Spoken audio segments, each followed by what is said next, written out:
शीतकालीन यात्रा से साल भर रोजगार के अवसर सृजित होंगे, बोले श्री महाराज। चारधाम यात्रा संपन्न होने पर धर्मस्व मंत्री ने किया आभार व्यक्त। कहा, अयोध्या में धर्म ध्वजा का आरोहण मंदिर निर्माण की पूर्णता और सांस्कृतिक गौरव का प्रतीक। कैबिनेट मंत्री श्री महाराज ने कहा कि मंगलवार का दिन हमारे लिए दो शुभ अवसर का साक्षी बनने का अवसर रहा। एक और चारधाम यात्रा का संपन्न होना और दूसरी ओर अयोध्या में बने भव्य राम मंदिर के शिखर पर भगवा ध्वज का स्थापना का महत्वपूर्ण ऐतिहासिक अवसर श्री राम मंदिर निर्माण की पूर्णता का प्रतीक है। उन्हें अयोध्या में बने भव्य श्री राम मंदिर के शिखर पर भगवा ध्वज की स्थापना पर राम मंदिर निर्माण के लिए संघर्ष करने वाले बलिदानियों को नमन करते हुए प्रधानमंत्री नरेंद्र मोदी जी एवं उत्तर प्रदेश के मुख्यमंत्री योगी आदित्यनाथ श्री राम मंदिर का निर्माण करने वाले ट्रस्ट श्री राम जन्मभूमि तीर्थ क्षेत्र सहित तमाम संत महात्माओं, महापुरुषों, कार्य सबको, श्रद्धालुओं को इस पुनीत कार्य के संपन्न होने पर शुभकामनाएं देते हुए कहा कि 500 वर्षों लंबे कालखंड का इंतजार खत्म हुआ। अयोध्या में बने भव्य श्री राम मंदिर के शिखर पर भगवा लहरा गया है।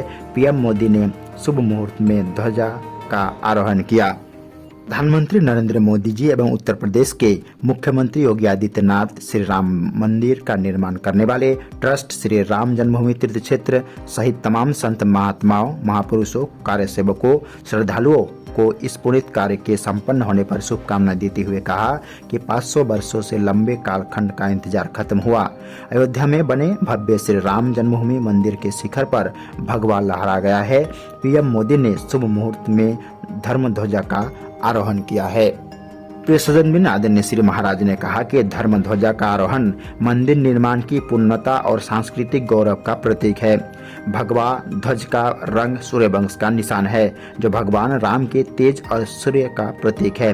भगवा ध्वज सत्य की विजय का प्रतीक है, जो भगवान राम के आदर्शों और मूल्यों को दर्शाता है। यह ध्वज सनातन धर्म और संस्कृति की पुण्य स्थापना को दर्शाता है।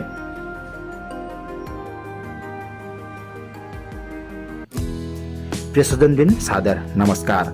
उत्तराखंड सरकार में पर्यटन, धर्म संस्कृति, पंचायती राज, लोक निर्माण, सिंचाई, ग्रामीण निर्माण एवं जलागम मंत्री आदरणीय श्री सतपाल महाराज जी ने बद्रीनाथ के कपाट बंद होने के साथ ग्रीष्मकालीन चारधाम यात्रा के निर्विघ्न रूप से संपन्न होने पर प्रसन्नता व्यक्त करते हुए कहा कि पूर्व की भांति इस वर्ष भी चारधाम यात्रा पर रिकॉर्ड श्रद्धालु पहुंचे हैं। उन्हें यात्रा व्यवस्था में लगे सभी विभागों के अधिकारियों, कर्मचारियों, तीर्थ पुरोहितों, होटल व्यवसायियों, स्वयंसेवी संस्थाओं और यात्रियों के गंतव्य तक पहुंचाने वाले ट्रांसपोर्ट सहित यात्रा में आने वाले सभी श्रद्धालुओं का आभार व्यक्त किया है।